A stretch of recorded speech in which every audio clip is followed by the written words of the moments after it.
Well, I am the incumbent this time. Last time I was a challenger. I had 6 years on the RTM in Groton and 3 on the town council before entering running for Hartford position.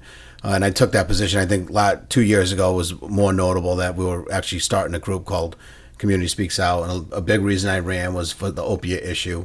I felt like I was able to move the needle a little bit, even though we've obviously had more deaths than the previous year. But we feel like we're making legislation move in the right direction. I also went up there as a person who's been in labor his whole life. I'm a sheet metal worker, union sheet metal worker. That again, I think over the past 2 years, you can see the way that I think there's two sides of how I think we're competing with other states. And one way is to either lower wages to the point where all of our folks get the earned income tax credit like they do in many other states, or we continue the path, somehow, somewhere in the middle, we kind of, still make sure labor is good enough where people want to still stay here. They constantly talk about why people want to leave. I think that's one of the reasons that people do leave. So, but my background is that's what brings me to a lot of decisions that I make, things that happen in my life, one being the opiate crisis, which got me to run in the first place. And by once I got up there, realizing how much I was in support of working people and what it meant for me to be up there in the last 2 years. So that's two of the big things that drive me. But everything else I've ever done, coaching basketball or working with kids, all my decisions have been driven that way, and it's almost been easy, I should say, making a lot of decisions that I make up there where I see where other folks I feel like I'm in concrete where other people are floating and riding the waves up and down. It's kind of a good feeling to have, but being convicted in your in your feelings, and it's been neat for the first 2 years though. For any state legislators, a learning curve, and you can talk about the experience and what you might bring if reelected from that experience going up for a second term. Yeah, there's no doubt I'll be starting off running. I think my first 2 years, the way I described the first year to people was I felt like a train went by and I wasn't on it, and I knew I was supposed to be on it, but I wasn't on it. A lot of things happen up there so fast. The first session starts in January and it's over by the end of April. Not the case with our first year because we didn't have a budget for a very long time. But a lot of things were decided, because folks had been there years before, knew the issues from 3 and 4 years ago and 10 years ago. So their decision was much easier for them to come. A lot of them decisions where I was starting from zero. I was on the energy department, which was by far my hardest committee. Very difficult to understand. I was able to wrap my head around it somewhat because I'm a sheet metal worker that worked at the nuclear power plant. So when they were describing some of their challenges, I was able to know in real time that the maintenance of that plant is very expensive. So that issue, as far as the folks were calling it a subsidy, other folks were calling it giving money to a corporation, and the way I saw it was us helping a business that it's not a decline, but also realizing that there are huge challenges. We're talking about the millstone. The millstone, yeah, pricing situation. The pricing situation, and being able to bring that to the legislature. So what I was able to do is explain to folks that it's not a foregone conclusion that millstone is going to just be open. In fact, we know that's the opposite. That we know that in 20 years they won't be there. It's all a matter of when they decide they can afford to do it, or when it's still smart business-wise for them to continue doing it.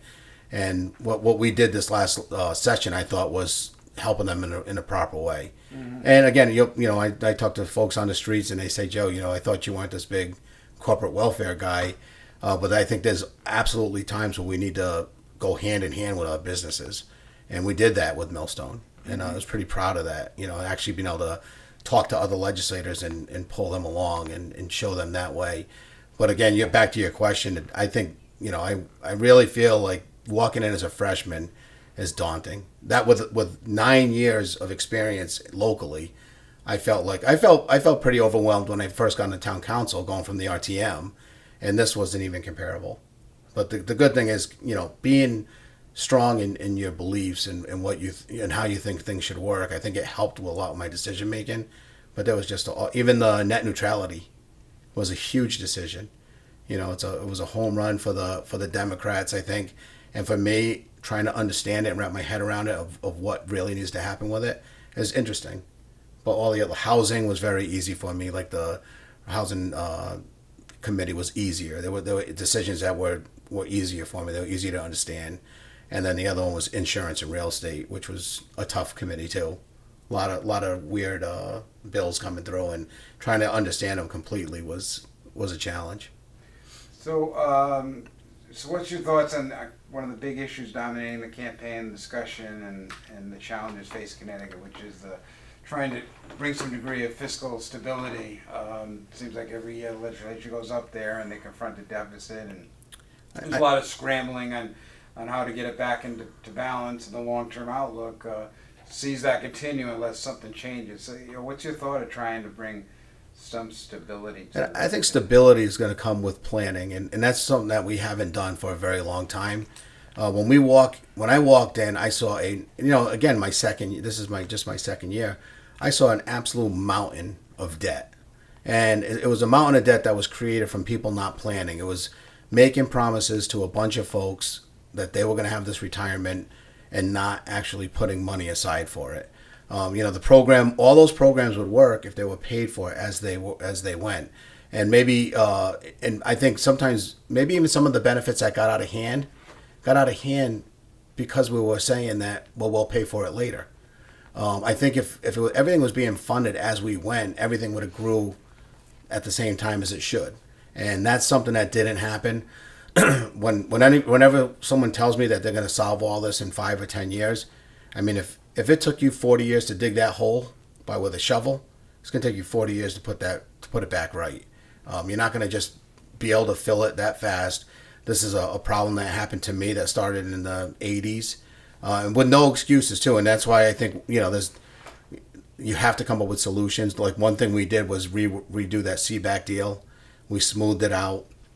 There's a lot of folks that didn't like that, but the union actually gave back $1.7 billion in concessions, and they were able to refinance that and smooth it out. And that's the type of approach I'm talking about. But also there's other things, and obviously, I don't want to skip around to issues, but I think tolls is going to be part of our solution. Right now we have $403 million that we canceled in road projects. We have 309 identified bridges that should be being worked on and are not being worked on. And then, just going even back to what the governor's race is, you have one, Ned's talking about putting tolls up, and the other, Stefanowski said that absolutely no tolls. And as a business person, myself personally, my whole life I've been in business. I've owned my own business. I run a manufacturing business now. To hear people say that only 30% of the vehicles on our road don't pay for gasoline tax or don't support our roads in any significant manner shocks me. I mean, any business I ever ran runs on a 10% margin.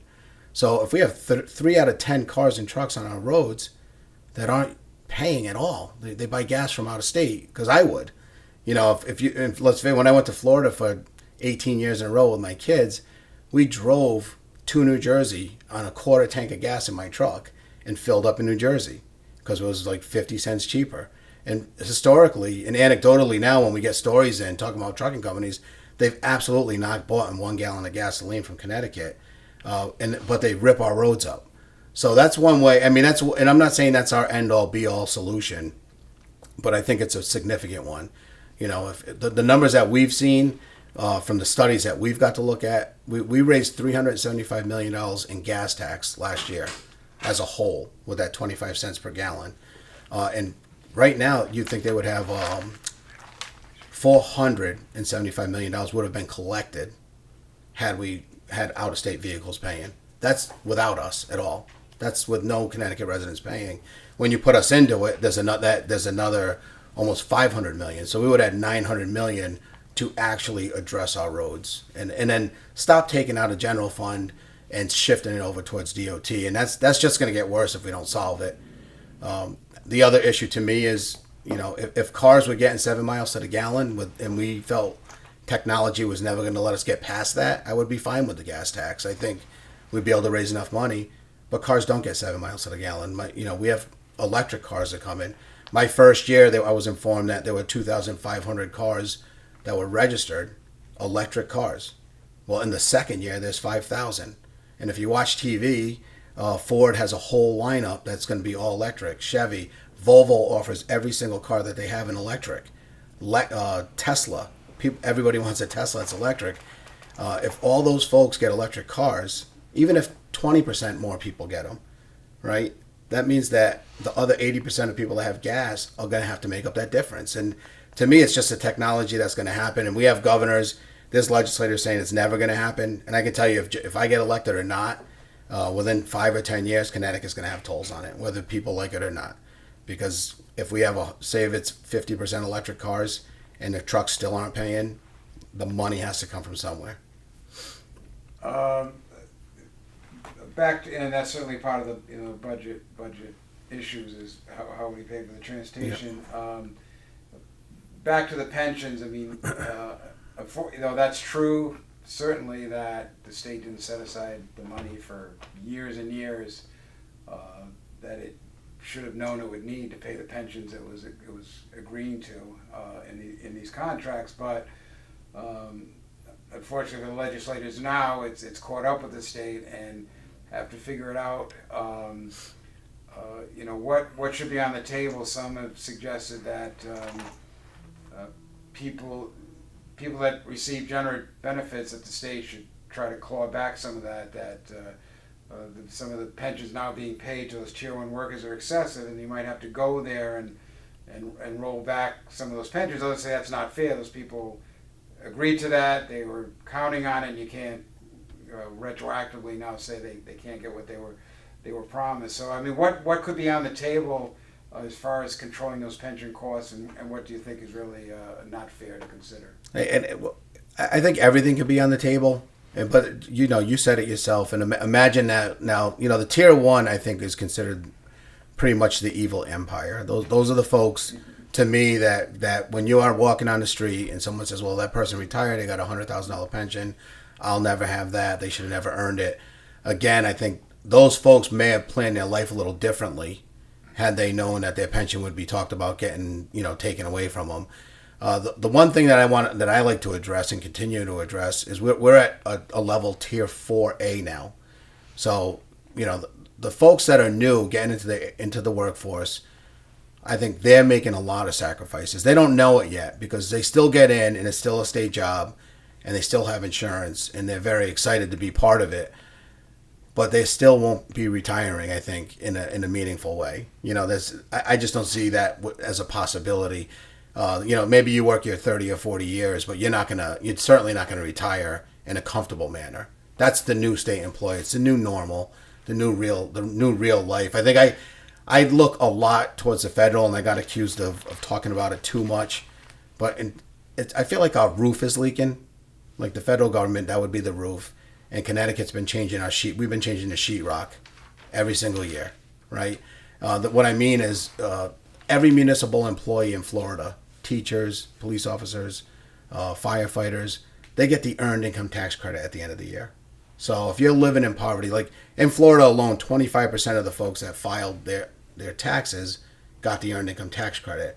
I was talking to Joe Courtney, and I'm hoping to save Connecticut money that we could get a law, some kind of bill, where if you're a municipal employee in any state, I don't care if it's Connecticut or wherever, and you qualify for the earned income tax credit federally, you don't get it. That would become the state's problem. There's no way that we should ever be paying a state trooper in Florida any money from the federal government. They should not get a subsidy. They shouldn't earn an earned income tax credit. It shouldn't happen. Because they start at $36,000 a year, and in Connecticut they start at $58,000. So if it's so much cheaper to live in Florida and they're so much better with their money and so much smarter, why would we have to help pay for their police? I just can't wrap my head around it. And again, I know it's a national issue and it's federal, and that's Joe Courtney's court. But if we can't start being the squeaky wheel as a legislator, talking about things that we notice, inequities that we see, then how can Joe fight for us down there? Because I think it's something that until we solve that, you're right. When you look at a New London police officer in your town and he's driving by, you're not playing for that officer. Just imagine that he has almost a full patch of New London, but there's a nice sliver that says Orlando on it. because you're paying for that cop in Orlando at the same time you're paying for your police, and that goes for your teachers and everybody else. And those are the types of things, again, more on Joe Courtney, not on Joe Dela Cruz, but those are things that as I dig my hands into this level of politics at the state level, I start seeing these inequities. And every time someone tells me that they're moving to Florida because it's cheaper, it rips me apart, because I like where I live. I like our lifestyle up here, and I think that folks, we keep saying that we want to keep folks living here. If police start making, the money they're making down there and qualifying for earned income tax credit, if I'm a 21-year-old kid and I can live in Florida or in Connecticut and make the same money, I'm going to Florida. And if I have the same pension, or if nothing's good, and I think we have to concentrate on making sure that these municipal jobs, these state jobs, I'm not saying that they have to be millionaires when they retire, and we've clearly made that choice. The new state worker, as I said earlier, they're not making that kind of money. So that's one way I think that we can save. I mean, I think it would be a tremendous windfall for Connecticut if somehow we stopped funneling all this money to the other states. Just make the states responsible for themselves.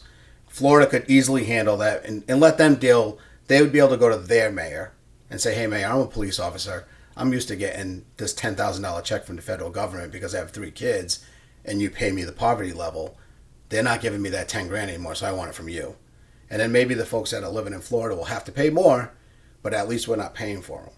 You know what I mean? It's a different concept, but it's something that I think about a lot, especially now seeing how, when you start getting really tight up here, you start looking for things. And that's one of the things I see that, to me, is you can't not look at it. So, and every time I hear, a lot of it is people telling me how people leaving Connecticut for this reason or that reason. They keep mentioning these states. That's my rebuttal every time. And they say, well, you can't talk about it.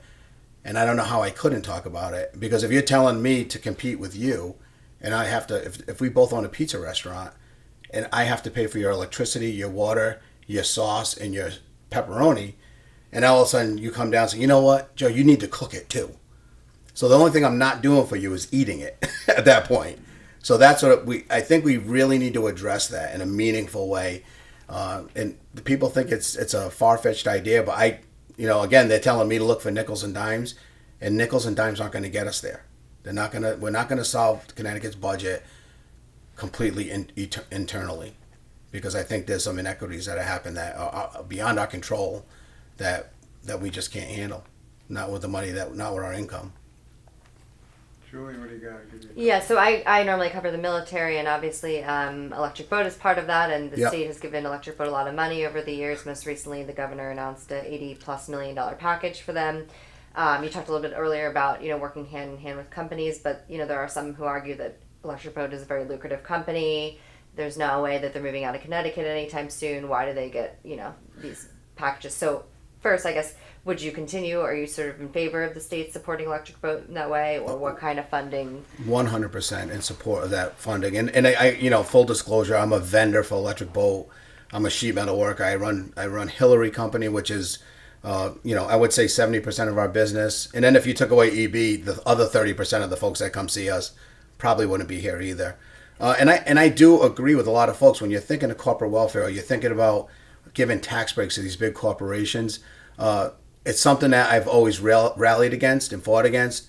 This is far different. This is a state that is basically investing in infrastructure that right now isn't there. So there are choices too. When people say that EB's not going anywhere, the Navy could determine that. If EB doesn't have the capacity to work on the new Columbia-class submarines, to fix the fast attack submarines, they certainly don't have to award the contracts to them. And again, the state of Virginia and the city of Newport News has invested far more than the $80 million that Connecticut's putting in. They put $200 million into a similar program. So again, we're going to prepare, and this is one thing I do like about Electric Boat. When I get a kid to get a job there, or we send someone through our EMA pipeline, or through where this money is going to, they're not getting a job that in the end still pays them $15 an hour. In the end, after 4 or 5 years, these kids are making $80,000, $90,000 a year. They're learning how to weld, they learn how to be boat fitters, ship fitters, sheet metal workers. To me, that's the investment. Again, that's a little different than when it's just going to a company and saying, we'll give you a break on your property taxes just so you don't leave us. This isn't one of them deals. This, to me, is one of the deals where you're actually growing a business together. And it sounds like this rosy thing, but it really is. And I'm sure there's going to be something that comes out here and there where they say, oh, look at that, they took advantage of this or that, and in a little small way. But look at the overall, the $80 million investment, which again reminds yourself that EB is putting in almost $800 million down in investment in infrastructure alone, and that $80 million, a lot of the money we're putting in, is going to just have kids ready for that job, because they're really not ready just yet. A lot of if you see EB and being part of the downstream vendors and seeing what they've done to our labor pool. I mean, I'm a union sheet metal worker. The guys that work for me make $36 an hour. They have health insurance. We've lost 2 people to EB because people see the potential of EB. They look at EB right now as that, and just because something's doing really well doesn't mean that you still can't help it.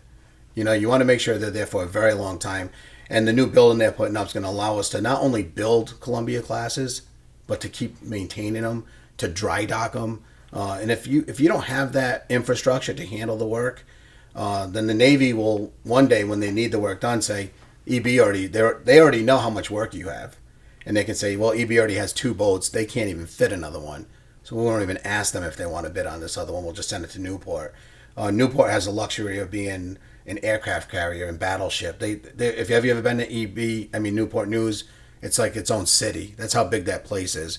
So we're competing against someone who's much larger than us. But again, I think because of our footprint and who we are, and that we just build submarines, the Navy relies on us, and we want to continue to make the Navy to look at Groton as being, the number one place to go. And those types of investments are critical. Where do you stand on the $15 minimum wage and paid family leave? I'm 100% behind both of them. I'll explain that too. And I get an argument all the time, funny enough, with union guys. The guys that I just told you make $37 an hour and have $35 an hour benefit package, walk into McDonald's and say, why in the world would a McDonald's guy get $15 an hour flipping a hamburger? And I tell people to ask that same question, but in a different way, and say, why in the world am I paying this guy $5.10 an hour? Because let's face it, in Connecticut, you are not surviving on 1010. It's not happening. We all know that. 1010 is a fake number. The $15 in my mind is getting made up through social services. And being a guy that's been in the trades, when Walmart expanded in Westerly, when they expanded in Waterford, I was in the back rooms because they were a store already. So I saw the folks coming in, the slick willies from Nebraska, all dressed up, telling people that they don't need to make a lot of money, that Walmart's the greatest company in the world. You have a job forever with the largest retailer in the United States of America. You have good working conditions, and it convincing them that the minimum wage was going to be sustaining them. But then you see some packets where folks that were coming from out of state working, and it basically showed where Health and Human Services were in Groton. That if you lived on a bus line, you could get to work. You wouldn't need a car. So all these things are lined up with the 1010 an hour job. They don't really make 1010. If you work 1010 an hour at Walmart right now or McDonald's, 40 hours, you absolutely qualify to live in the projects right down the street here, or to live at Branford Manor in Groton. Those apartments market rate are about $1,800 a month. After you apply your income to that apartment, you pay about $300 a month if you make a minimum wage. So somebody is paying that $1,300, filling the gap. That's us. No matter what. If you work at McDonald's and you make your $35 an hour as a sheet metal worker, that person is not making 1010. And that only accounts for the fact that they're living in their apartment. Are they getting SNAP and welfare benefits? And that's where I come from a different approach. And I think 15 sounds like this huge number. What I always wanted to do was, if we just tied it into the Social Security index, like we should have years and years ago, it already would have been $15 or $20 an hour. Then everything moves, and we're not having this fight year after year about minimum wage. Because let's face it, if our government's biggest expense is Social Security, and that gets indexed every year and goes up and goes up cost of living, why wouldn't the input go up? Why wouldn't the folks at the bottom get the raises? And I see it's far different. I mean, I'm 47 years old, and I got to see, when I got out of high school, any job you walked into was 40 hours a week, 1 week paid vacation, and you had health insurance. And I think in 1989, I started out at $6.50 an hour, with the hopes of making 13 after my 4-year apprenticeship, and that was non-union. And now kids come out, and it's 10 an hour, and there's a ceiling of 11 if you work at some of these places. And for me, what's frustrating is paying people $35 an hour. And even my truck driver, we won't pay anyone under 15 an hour. And we could, because the truck driving position is not union. Our shop helper position is not union. We made a conscious decision to pay 15. And the young guy that was driving the truck for me has 3 kids, and he's still qualified for full Husky insurance at $15 an hour. So we're not really paying him 15. He's going outside of my job where we employ him, and he's relying on the state. And that's what I think, when the state takes into account what the minimum wage should be, it should really be, what is the livable wage? What's the wage that's going to actually, and again, even the paid family leave, which sounds like a pie in the sky thing. Most industrialized countries have it. And let's face it, if you have someone and you're only making, say it was 10.10 and there's no paid leave, and you're sick and you need that money to pay your rent, you're going to work anyway. And we all know what that means. Do you think the Democrats generally should be more kind of unabashed in their support of these things? Because right now, sometimes the Democrats try to kind of compete with the Republicans for, the conservative I think finances and hold down taxes. people that control me and tell me where my message should be and what I should talk about. I think a lot of folks say, everyone knows you, Joe. You're coach. You had a huge family incident. Everyone knows who you are. If you don't talk about tolls, you'll be better off. If you don't talk about minimum wage, and I have a lot of friends that are in business that say, "Oh, it'd put me out of business," or it would do this or do that. And when I explain to them the whole picture, like if everybody was making the higher minimum, that their small business would probably pay less property tax or less to human services, or that's how my brain works. And I tell people, when I'm running, I want you to know what I'm going to fight for when I get there. So if you don't want to vote for me, at least you knew where I stood before I left. I didn't get in my car and not talk about tolls all year, and then all of a sudden I get up there and you see me ranting and raving saying that we need them. The same goes for everything I talk about. And I do agree. I think people dance around issues on both sides of the aisle. I've seen that. I've actually seen it in caucus, and I've seen it when people are deciding on pressing that green or red button, which the way politics works to me shocked me a little bit. And you can see, like, when I had my mind made up. Sometimes I do lean on colleagues, because there were 4,000 bills, and the bill will show up, and I don't know a ton about it. And I lean on my colleague and say, well, how are you voting on this? But there's other folks up there that will wait and not vote yes or no, not because they care about the bill, but because they're saying, if it doesn't matter, this bill doesn't matter to me, I can vote against it, and I won't have a 92% rating of voting with my own party. I want to try to get that down to 88. Every bill I look at is a brand new bill to me. Every bill, everything I see is, if it means, how do I feel about that particular bill? I'm not going to vote to just move the needle on my voting record. When I vote for something, and I might not still have my head completely wrapped around it, we lean on our colleagues. People come up to me and ask me about the insurance committee bills, about the energy committee. Where are you voting on this, Joe? I know you're in that committee. That's what we do with each other. But once I made up my mind, I'm certainly not going to vote differently. And I'm certain, I think the honesty, people want the honesty. I want it. If you tell me that you're against tolls right here, at least we can discuss it and talk about it. Again, that's something I'll never stop doing. And people that handle sometimes they handle me and say, well, if you didn't talk about this so much, you probably wouldn't have to worry about anything. And the only thing I worry about is being able to sleep at night. And I can tell you right now, I sleep pretty good. Julie, you got something before we wrap up? Or? Just the EB one was for me, yeah. Yeah, Before we, one last question before we wrap up, and then certainly if you want to add something, but the debate on legalizing marijuana. I know your family's been touched a Yeah. lot by by the opioid crisis and such. Where do you stand as a lawmaker? Yeah, I spoke out against it in committee. I wasn't on the health committee, but I went up and spoke against it. And my approach has been different. And my wife and I, obviously, we've been involved with the opiate crisis. There's a lot of folks that are dealing with opiates now that are talking to us about the benefits that they have. It's not an opiate, and they feel like they can use that to get off opiates. So there's a bunch of stuff we don't know about it. The one thing I do tell people is to dismiss it as the marijuana that we smoked when I was 18 and my friends maybe we had in high school. At best, it was about anywhere between 5 and 7% THC. And now, just by comparison, if you go into any of these shops, you can buy it as high as 30, 35% THC. So when parents are out there comparing it, I think it's a bad comparison. And when people compare us to another state, like Colorado, and talk about the money that they've earned, a lot of times they leave out the problems that were brought to Colorado. But my biggest problem is Colorado, to me, is a entertainment state. You're either you can make a tremendous living bartending, waiting on tables, being a ski instructor, all those jobs I just mentioned. You can have marijuana in your system. Well, Connecticut's a completely different state.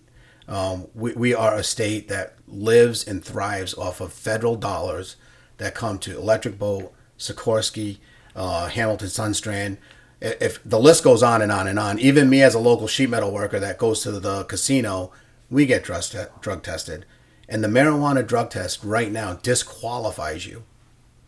No matter what we do with our law here in Connecticut. And I was actually a little disappointed not to see the legislature reach out to all the companies I just mentioned, especially Electric Boat on our side, and ask them, as they search for a new pool of workers in a new generation and can't find them, what is the marijuana legalization going to do to our workforce? And I think it's going to shatter it. And the sad part is we have people right now that get on a bus every single day in Worcester, Massachusetts, and drive all the way down here because we don't have the folks now.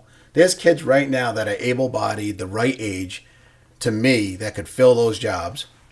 And because I've coached for 10 years in 5 different sports, I know so many kids that had their issues, and I see them mowing lawns and painting, and what are you doing?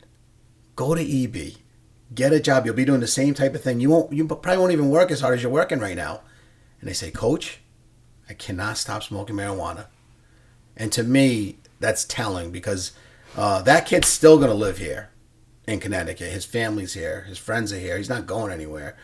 He will just be mired for 30 years in minimum wage jobs because he can't pass a marijuana drug test because he'll never work for the state. He's never going to get to work for EB.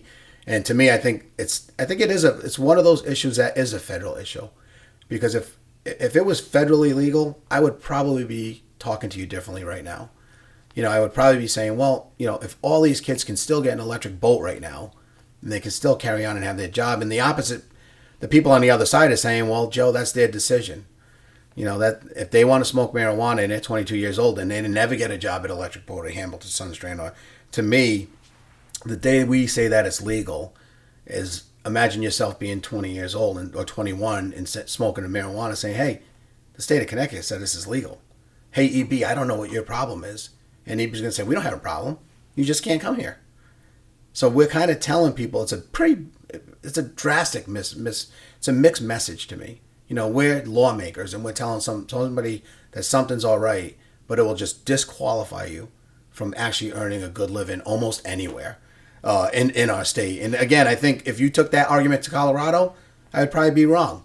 Because in Colorado, I honestly think if you're working around those mountains, bartenders and waitresses, they're making $120,000 a year in the right setting. That doesn't happen here in Connecticut. We don't have that type of economy. So I think it's a big difference.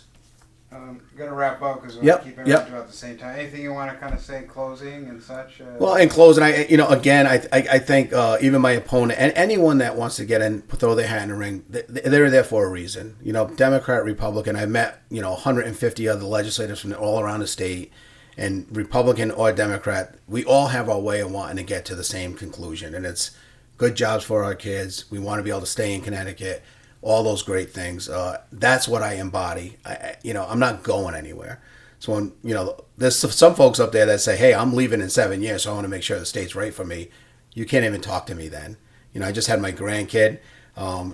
He's only 3 weeks old. I'm so excited. But I want him to have the exact same opportunities I had. I want him to be able to walk into a job, have health insurance. And that's what I fight for every day. And I think folks on the other side would say the same thing. And we have a different approach of getting there. Again, like the toll thing and all these, a lot of folks in caucus, in our rooms, will continually talk about how they know that it's right. And they know that no matter what, we're going to have tolls. The buzz up there behind the closed doors is everyone knows it's happening. We get to actually see the actual numbers of gas revenue doing this and price of construction doing this. It's the wrong move. They need to be kind of going up with each other. And I'll continue to just keep talking about things that I know are true and real. And I'll be able to sleep and put my head on the pillow. I hope everyone supports me. And I'm sure there'll be folks that don't. But hopefully they all get the right information because the tolls have been beaten up a lot. Mostly saying that we'll lose every single solitary federal dollar we have. Not just the ones that we receive, but we'd have to write a check for the ones we got. Again, all false. Every single claim that's been made that way has been untrue, unless you put the tolls within in the wrong spots. But that's what that whole toll study is about. So again, I do hope. I thank you guys for having me here today, and hopefully I have everyone's support out there. But I'll keep working hard, whether I got elected or not. I'll always keep working hard for Connecticut, and maybe I'd be a counselor again or something. But I just love this state, and I want to keep working hard for it. All right. Well, thank you. All right.